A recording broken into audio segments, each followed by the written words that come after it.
मालवणी माणसाचो मालवणी चॅनल म्हणजेच कोकणचो रायडर। कोकणातील सुखद प्रवास, कोकणातील पारंपरिक रूढी परंपरा, कोकणातील रहस्यमय गुपिते, कोकण आणि भटकंती अशा आयुष्यातील कोकणचा प्रवास माझ्यासोबत नक्कीच पाहायचा असेल तर कोकणचा रायडर यूट्यूब चॅनल सबस्क्राईब करून ठेवा। लाईक करा, शेअर करा, कमेंट करा आणि नक्की सांगा या कोकणच्या रायडर सोबतचा सुखद प्रवास कसा वाटला। धन्यवाद। नमस्कार, कोकणच्या रायडर यूट्यूब चॅनलवर सर्वांचं स्वागत आहे आणि माझ्यासोबत आहे राजू आणि मी आणि आमच्यासोबत ग्रुप मेंबर आहेत। आम्ही 5-6 जण आलो आहोत इथे। तर आज आम्ही जात आहोत मानसेश्वरच्या जत्रेला।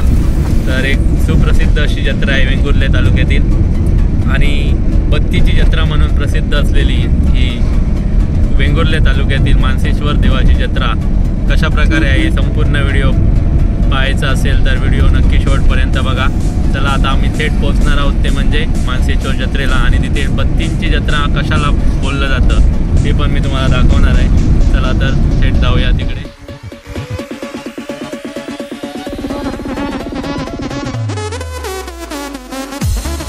तर आपल्या इथे जत्रेला आम्ही निघालो आणि राजूच्या ओळखीचे रिक्षावाले काका मिळाले, सुरेश पाटकर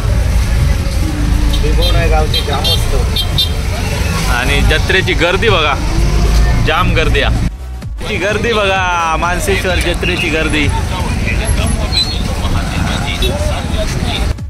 मानसेश्वर जत्रेक मी आज उशिरा गेलेला आहे खरं तर। बघू शकता इकडे फुल गर्दी आहे, एस टी स्टँडचा पार्किंग फुल गर्दी झालेली आहे।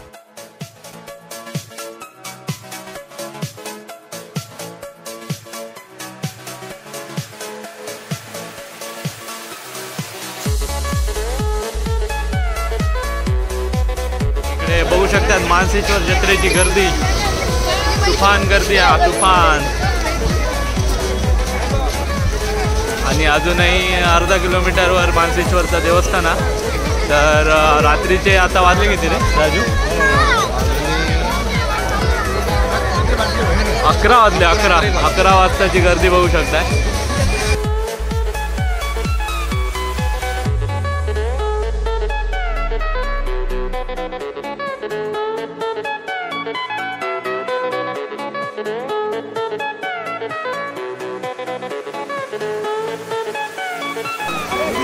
गर्दी बघा, गर्दी।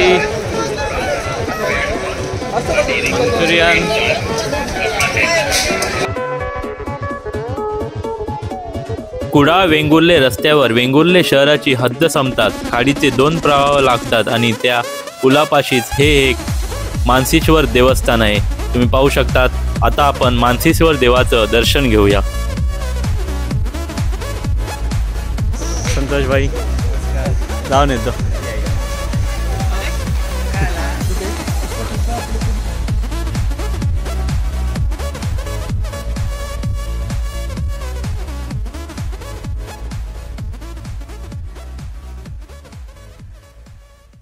श्रीदेव मानसेश्वर या ठिकाणी तुम्ही पाहू शकतात कोणत्याही प्रकारचा गाभारा नाही, कोणत्याही प्रकारचं मंदिर नाही, परंतु या ठिकाणी हे जे निशाणकाठी आहेत हे नवसाचे निशाणकाठी असतात आणि हजारो भाविक या ठिकाणी या दिवशी ही निशाणकाठी या ठिकाणी देतात। त्यानंतर हे आहेत दांडेकर। दांडेकर हे दिवसभर म्हणजे गेल्या रात्रीपासून आजच्या या उत्सवा दिवसापर्यंत या ठिकाणी उभे राहून लोकांची गाराणी या देवापर्यंत पोहोचवण्याचं काम ते नक्की करतात। आणि तुम्ही बघू शकता या ठिकाणी ते अनेक भाविक आपले गाराणे सांगतात। खूप सुंदर असं सजावट केली जाते, परंतु दिखावापणा कमी असतो। विद्युत रोषणाई असते परंतु झगमगाट कमी असतो। आणि आता मात्र जसं जत्रेचं स्वरूप बदलतंय त्याप्रमाणे काही त्यांनाही बदल करावे लागतात। आणि आता आम्ही रात्रीचे आल्यामुळे इथे गर्दी कमी दिसते, परंतु मी मगाशी तुम्हाला सांगितल्याप्रमाणे बत्तीची जत्रा का म्हटली जाते त्याचं उदाहरण तुम्हाला आता इथे बघायला मिळणार। ही आहे बत्तीची जत्रा। हे सर्व जे आहेत पेट्रोमॅक्स म्हणजे पूर्वीच्या काळी अशा प्रकारे दशावतारी नाटक या ठिकाणी होत असे आणि आजही परंपरा या ठिकाणी जपली जाते। आणि हे जे पेट्रोमॅक्स आहेत हे भाड्याने घेतले जातात आणि आजच्या दिवशी जो कोणाचा नवस असेल, ज्याची काही इच्छा पूर्ण झाली असेल, ते या ठिकाणी हे पेट्रोमॅक्स देतात.